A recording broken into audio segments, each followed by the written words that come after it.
This AC Wattage Interactive Calculator solves a fundamental problem in electrical engineering, quickly determining power relationships in AC circuits. Whether you're sizing equipment, analyzing power quality, or troubleshooting systems, this tool handles the complex calculations between voltage, current, power factor, and the resulting power values. The calculator offers 6 calculation modes through the Calculation Mode dropdown. You can calculate real power from VI/PF, calculate apparent power from VI, calculate reactive power from PS, calculate power factor from PS, calculate current from PV/PF, or calculate three-phase power. For today's demonstration, I'll select Calculate Real Power from VI/PF. The input fields adapt based on your selected mode. For single-phase calculations, you'll see voltage in volts, current in amps, and power factor as a decimal between 0 and 1.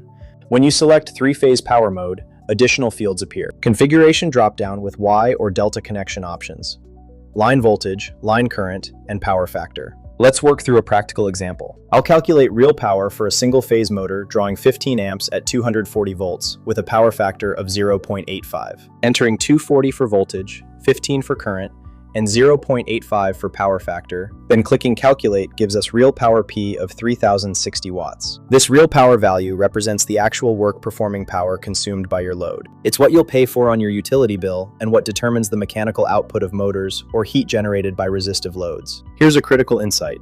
Never assume unity power factor in industrial applications. Ignoring power factor leads to undersized conductors and overloaded systems. Find the link in the description below.